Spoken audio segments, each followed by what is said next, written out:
Welcome, all you adventurous readers, to the epic worlds of Alfred Döblin, where we explore the life and works of this fascinating but little-known early 20th century writer, brought to you by the website beyondalexanderplatz.com.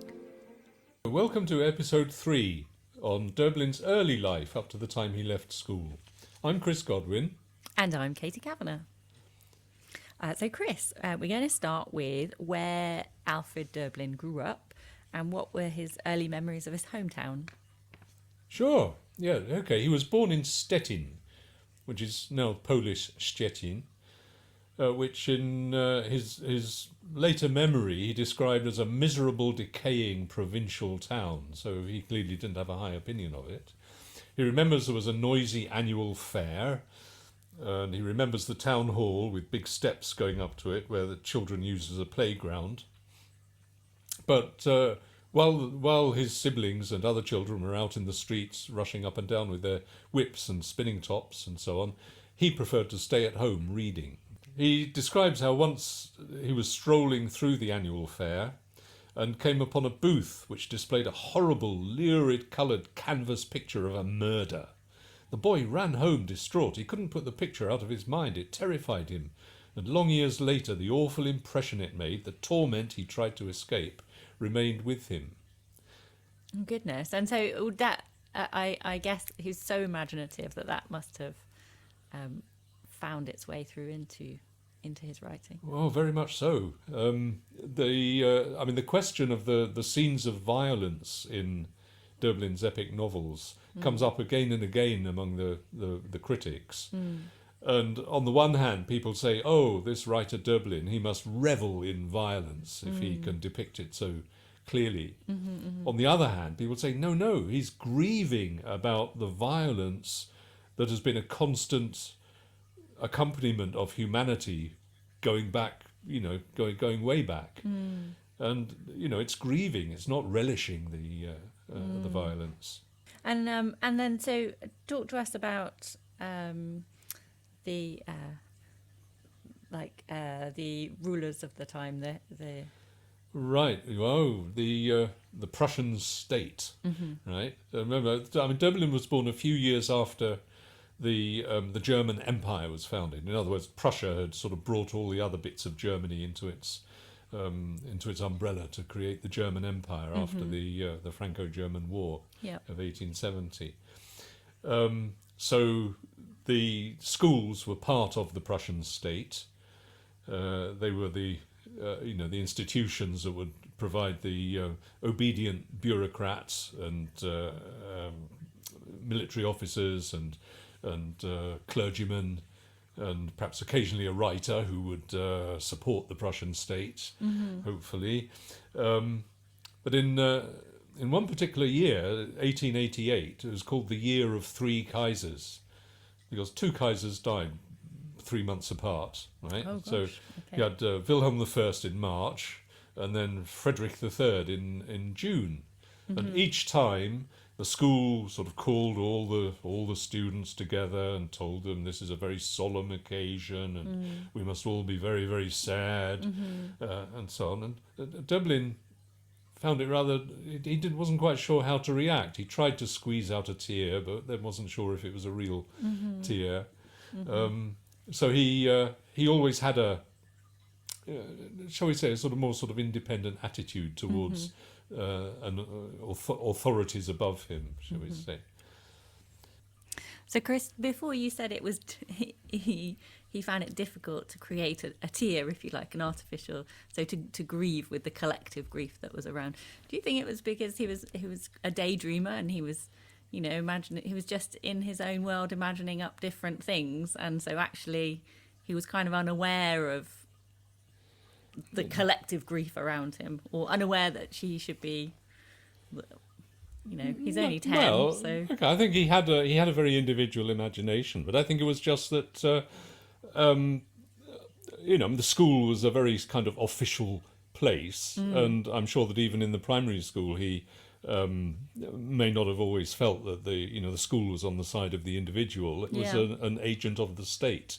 Certainly and at the that state time was now saying we must all be very sad because the emperor has died. Yeah. right? Okay, but how really do I feel about this? And he Yeah. wasn't quite sure.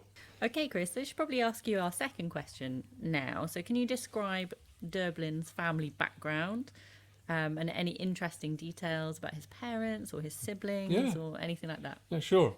I mean, in his later life, of course, Döblin was very firmly connected with Berlin. But there used to be a joke in Berlin in the sort of first half of the 20th century that nobody was ever born in Berlin. Everybody was an immigrant there. But if you go back a generation, his parents were the children of emigrants from Eastern Europe into the towns and cities of Europe further west, the more settled areas of Austria and Germany and Poland and so on. So they were Jewish. You know, his ancestry was Jewish. But he was actually born in Stettin, which is a seaport in it was originally Polish, but then became Prussian in the 1720s, and the town enjoyed very rapid growth after the German Empire was founded in 1871. The grandfather on the mother's side, who apparently spoke better Yiddish than he did German, was a peddler from a town further east called Samter. This little town only had about 4,000 people in the late 19th century, including a few hundred Jews, had been Polish and then was Prussian from 1793 to 1918 and then became Polish again. So this was fluctuating borders all across the centre of Europe. And the family had already migrated to Stettin when Max, Alfred Döblin's father, was still a child. Right. So the father's mother was, the surname was Jessel, and she was related to an operetta composer. So Döblin and his siblings all thought that their artistic talents must have come down through that line. Mm-hmm. On the other side, the mother's family were very mercantile, very focused on practical matters of earning a living, very little time for the frivolities of art and literature and so on. Mm-hmm. And this turned out to be quite an explosive meeting of different types of personality. Right. Yeah, so we'll be talking about that a little bit later on. Okay. Döblin recalls his father as a happy-go-lucky type, but very gifted. He could play the violin and the piano, and he'd never had any lessons, never had music lessons. But he gave music lessons to the children. He said the piano was mostly used during the day for cutting cloth, because his father ran a big kind of tailoring business. Okay. Kind of wholesale, off-the-peg clothing. And dust from the fabric would drop between the keys, so they had to be cleared out before the piano would play. And the father also composed, and one of his pieces was even arranged for the organ by the music teacher in his school in Stettin. Okay. Well, the secondary school that he attended for one term before the family had to move. Mm-hmm. The father tried to teach himself composition. He sang, not too badly. Occasionally wrote poetry. He was good at sketching. Mm-hmm. So a very, very artistic type, but unfortunately, with no head at all for business or real interest in business. Yeah, so his mother was born of this family of shopkeepers. Her brothers, which turned out to be fortunate later on, had migrated to Berlin in the 1860s and became successful timber merchants. Her siblings spoke German, but also spoke Polish, and a somewhat weakened Yiddish, Döblin puts it. And he describes how when his mother wrote to her relatives, she preferred to use what he calls Yiddish letters, which means cursive Hebrew script. Right. Which he said looked like Turkish or Arabic. So too, this is quite a complicated linguistic environment that he was, already present in his life, even from very early on. And so, Chris, how many brothers or sisters did he have? Well, he was the second youngest of five. He had two older brothers, an older sister, and a younger brother. And all the brothers had some kind of artistic inclinations, even the ones who, for economic reasons, had to go into business or doing apprenticeships and so on. But they were keen amateur musicians. One of his older brothers, Hugo, secretly took training as an actor when he was a teenager because he knew the mother would be very cross if he took up this unproductive occupation. Right. And became a playwright. And then in 1930, he set up Berlin's first talking film school. Oh, interesting. So, yes. And was he successful at that? Well, they only had a year or two to go before the big disaster of 1933 took over. We're going to talk about that in a minute. No. We're talking about the big disaster of 1933 to 1945. Oh, right? okay, Whereas fine. the earlier disaster would have been strictly his family business. All right, okay, got you. Yeah. Okie dokie. And then his sister?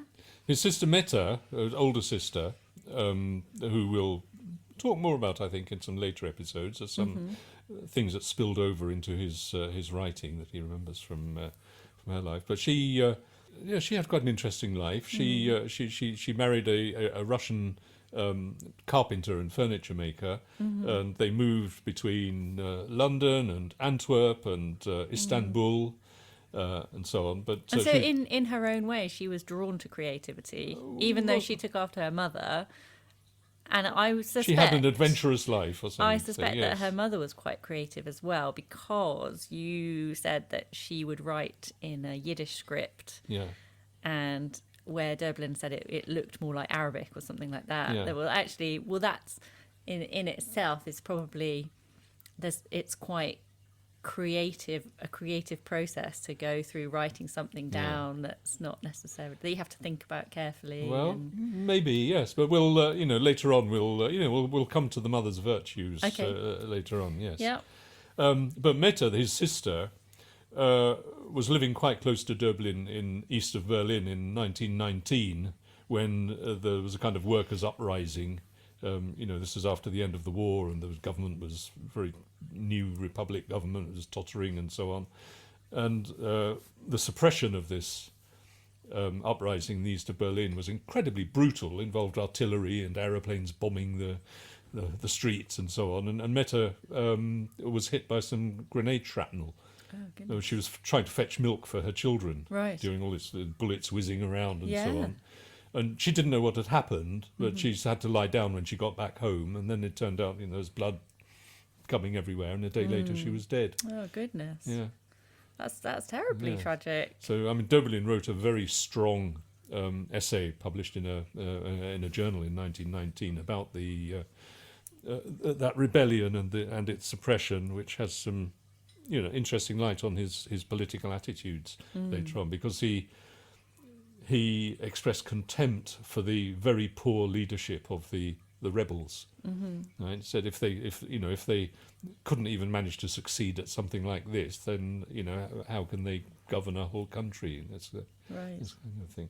Goodness, that's really sad. And is that the tragedy that befell the family? Oh no. We're going to come on to that. We're going to come on to that now. Sorry, we're keeping everybody on tenterhooks. Okay. Yes.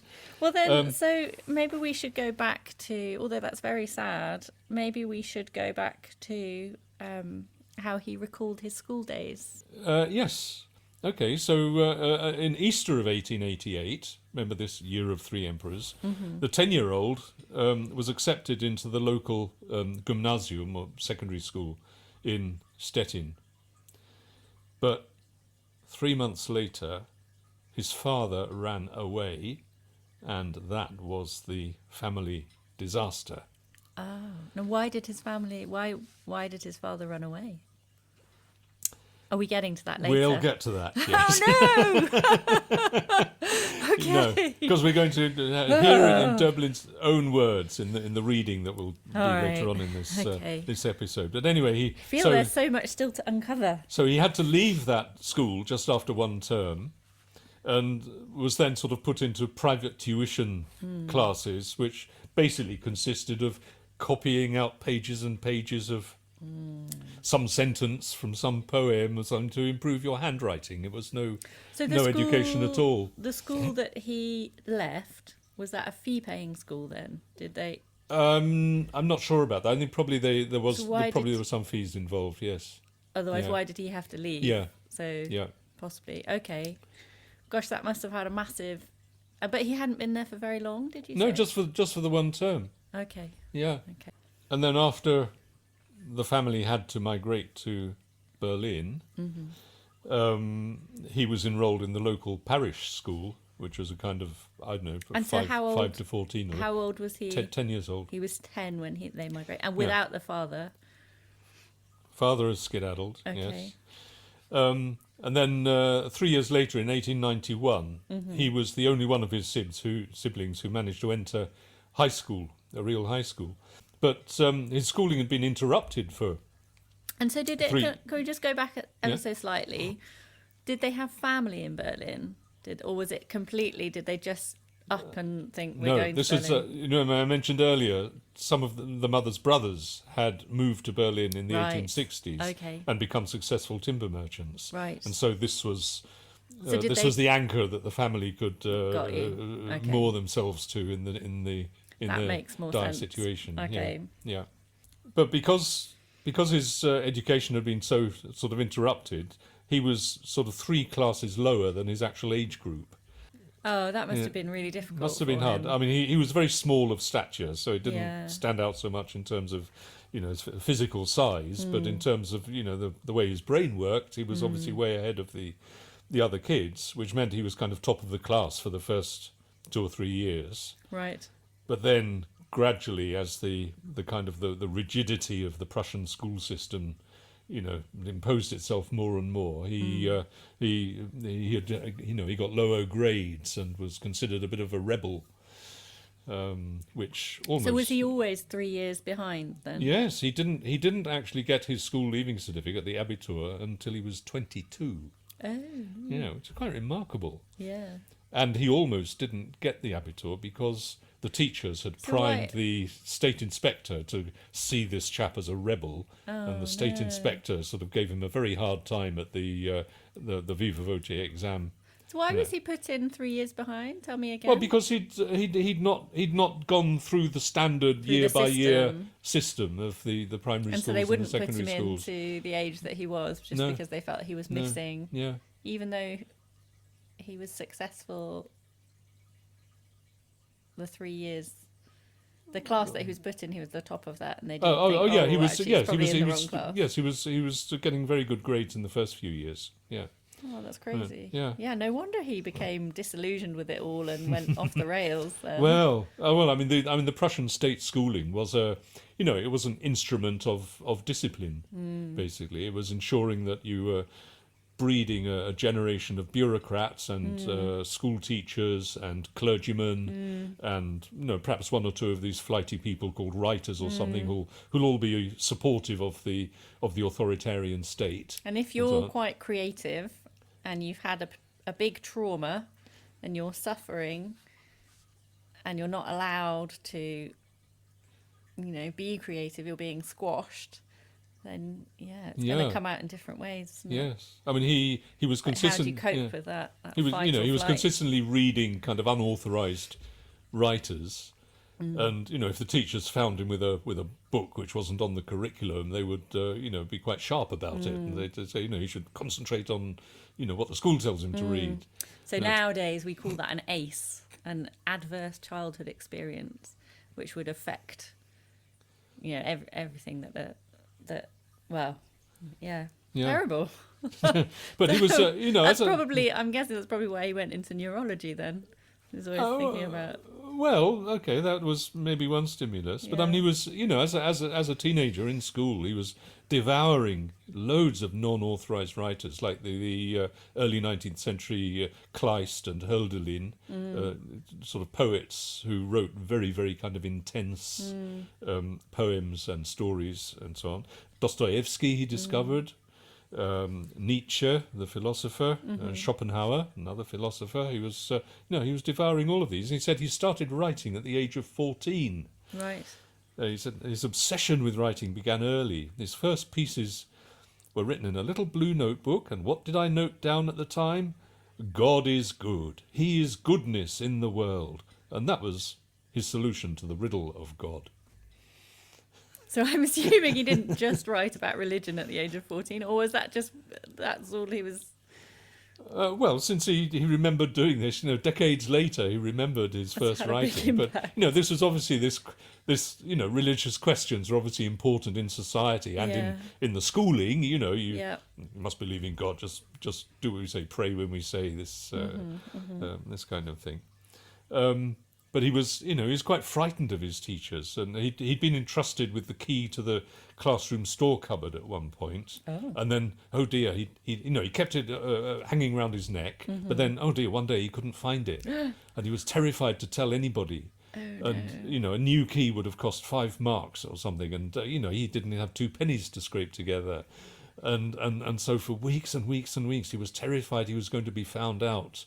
And he was still the class monitor for this store cupboard, and somebody's going to find out I haven't actually got the key to lock it again, and so on.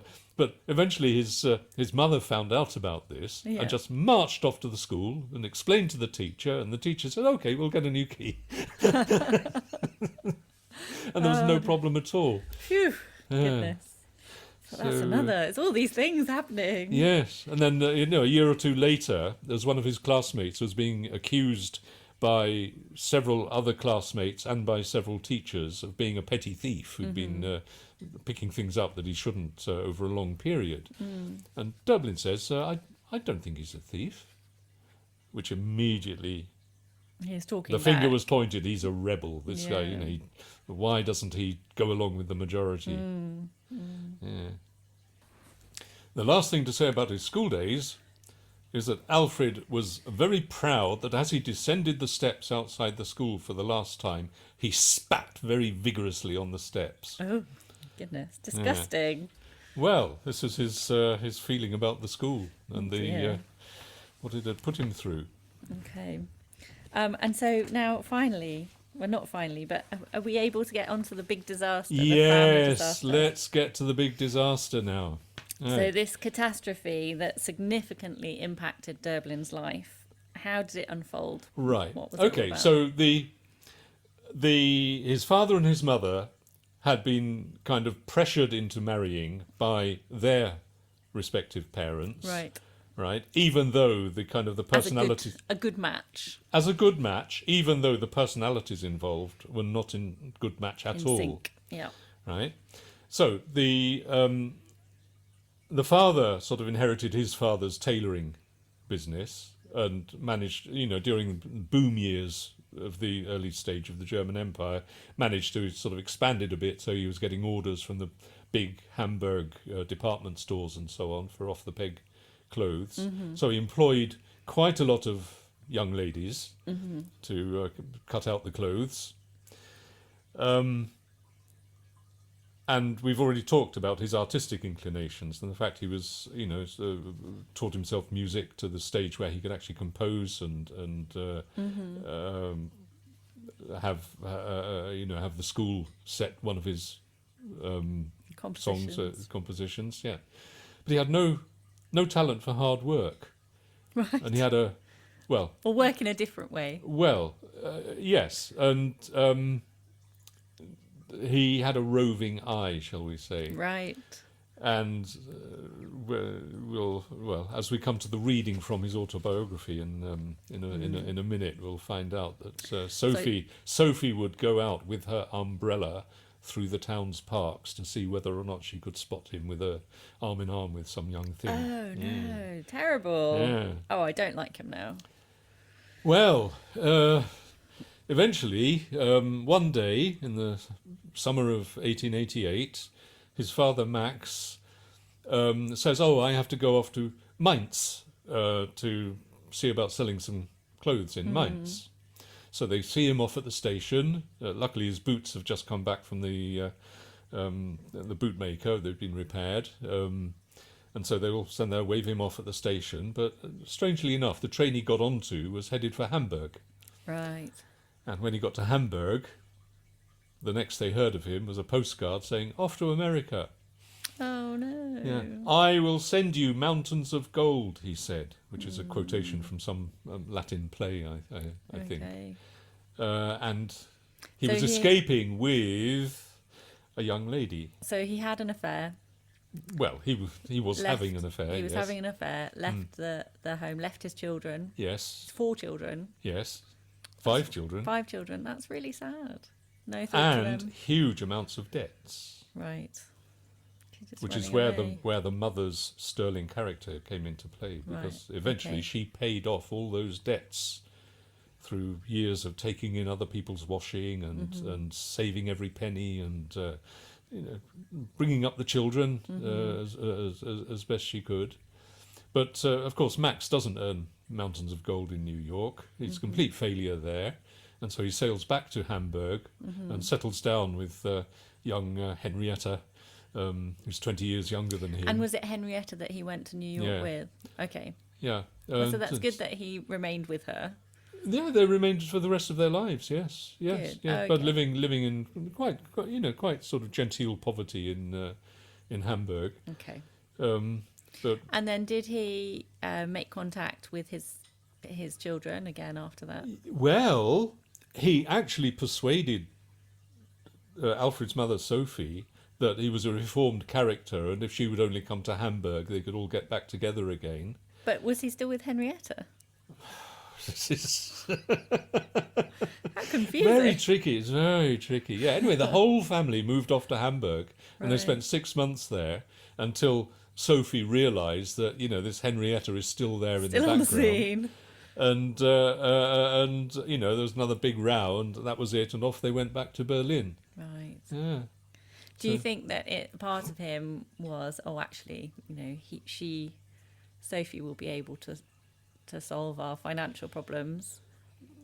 Or do you think He just washed his hands. He I think he just just washed his hands of them. Yes. That's so Yeah. sad. But I mean, when Max, the father, died, it was only the oldest brother who went to his funeral. There was nobody else at all Okay. there at the funeral. Yeah, it's quite sad. That But is sad. he just decided he just really had enough of the marriage, and Yeah. he wasn't going to go back to it. But I thought for reading in 1917, Döblin scribbled several pages of what seems to have been the beginning of an autobiography. But these pages were only discovered after he died in the archives. Right. But as I say, in 1917, he was coming up to his 40th birthday, and he thought, well, it's time he sets down some thoughts about his early years. And I think as we read this, we're going to see just how kind of tormenting all these memories and traumas of his early years were still with him, even as he was now entering into the best decades of his life. Yeah. Yeah. Okay. So, who's going to read the reading? Well, I think you probably should, because if it's Döblin's voice. It's you Döblin's probably voice, should. yes. Yeah. Yeah. So, shall we begin? Let's begin. Right. So these are no trivial matters, the shocks and excitements under which I embark on this account of my life, which impel me to this beginning. There's an unnatural physical fire, a heat, which I must confront with self-observation, revisiting the past. Bromide is no help. I can't sleep. My appetite has disappeared. I must relieve the pressure in my breast, the restless unease that drives me through streets and squares and back to my room. I fling myself down, lie there without a word. I'm in torment, haunted. I hope haunted by myself. I am approaching 40, grey hairs at the temples. Much that I once found enticing now means nothing to me. I will tell no untruths in these lines. I want to help myself, but I'm not yet calm, not by a long chalk. Is there such a thing as a father you can look up to? It must be such a lovely cocooning feeling. It's hard on someone like me, who for hours or days or months at a time is haunted and no one offers shelter. A God, such a nice concept, proud and wise in the ways of humans, this concept. It says, there is no human being you can turn to, God alone can help. This God, who was produced by mistrustful humans. The strange thing is, I often have the urge to write an autobiography. I resist. I'm still young enough. I've got other things to do than look back. But my earlier, deeply cherished conviction that I still have time has quite faded now. I have the feeling life is really not so expansive. I don't have so much time, not now. And once upon a time it was my most precious thought. It's all right to be idle, just stroll along. And at this point he now moves to a third person account. So the boy is Döblin himself. Stettin. In his memory, a miserable, decaying provincial town with a noisy annual fair in the Paradeplatz. The steep steps of the town hall were a playground. He left Stettin behind as a 10-year-old boy with his family under difficult circumstances. His father was the cause. His father was a superior kind of master tailor, a maker of ready-to-wear clothing for major department stores. He employed tailors and cutters and seamstresses and sewing girls. They occupied one or more workrooms in or near our house, long tables on which cloth was cut with huge shears, gigantic cupboards full of bolts of cloth. His house had a view of the tree-lined avenue. Once old Kaiser Wilhelm came by on his way to the Paradeplatz. Prince Bismarck was there, a wrinkled little yellow head under an enormous shiny cuirassier's helmet. The procession puzzled rather than impressed him. He was especially disappointed by the oft-praised Bismarck. The old Kaiser died when he was in his first year of secondary school, making a complete hash of Latin and arithmetic. He went home, handkerchief in hand. Now and again maybe he dried a tear, he thought it fitting. But he wasn't sad in the least, he was just unsure how to comport himself after the class teacher's lugubrious, grandiose oratory. A few months later, flags again flew at half-mast when the Kaiser's son died.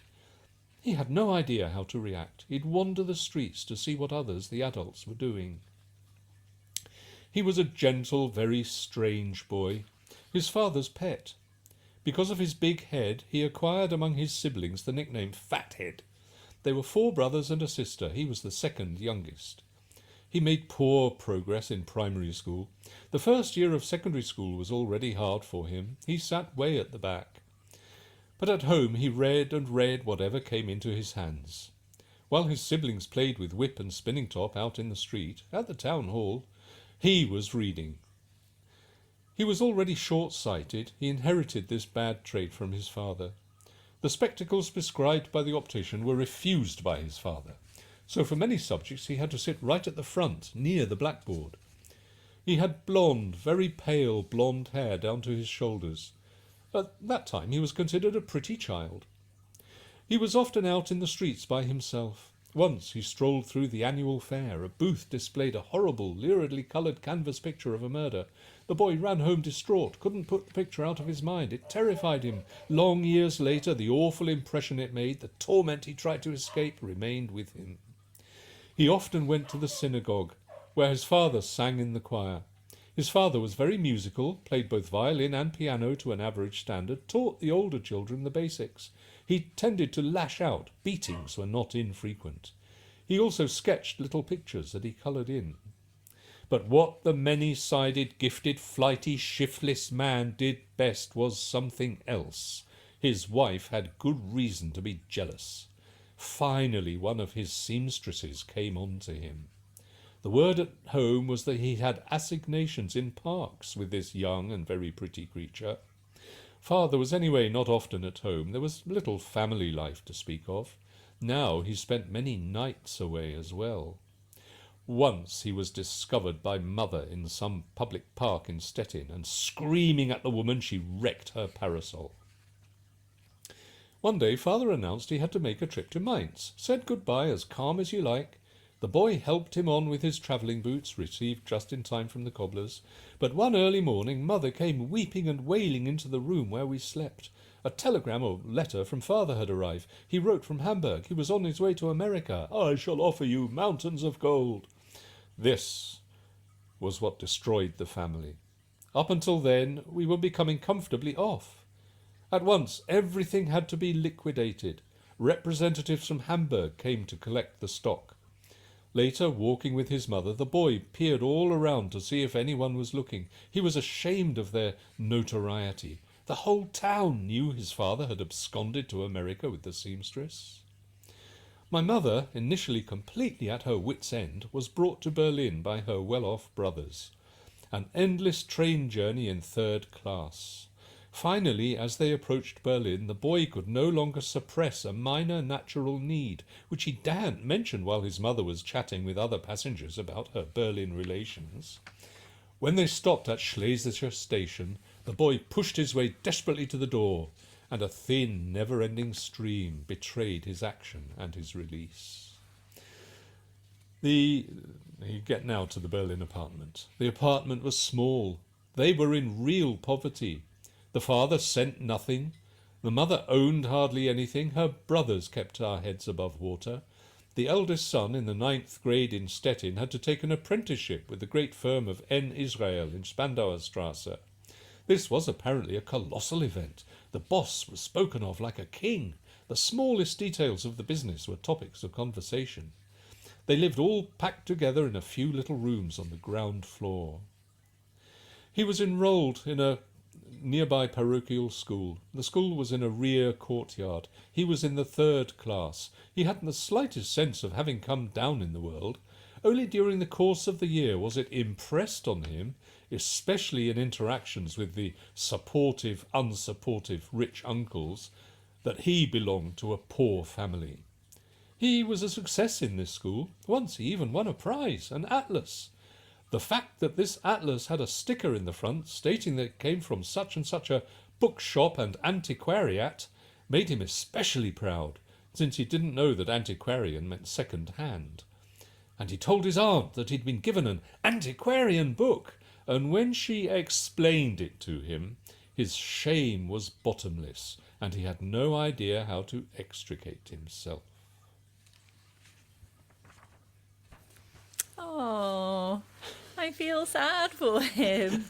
He's just so young and vulnerable. Yes. And But that's a very kind of intense emotion underneath all that little piece of his feelings writing. were real. Yes, I mean in a later episode when we talk about his middle career, the most intense phase of his career, he goes much more deeply into this autobiographical situation, and we see how he has to wrestle to really come up with a kind of a balanced view of the whole family situation. So we can see that this really did have some quite long-term consequences for the family, and his personal and creative journey then going forward. Oh yes. But he still had to keep his writing a secret because writing doesn't bring any money and so on. So yes, and there was a very amusing episode which we'll come to later on, I guess. Oh, what an Shall I? interesting episode! What an interesting episode!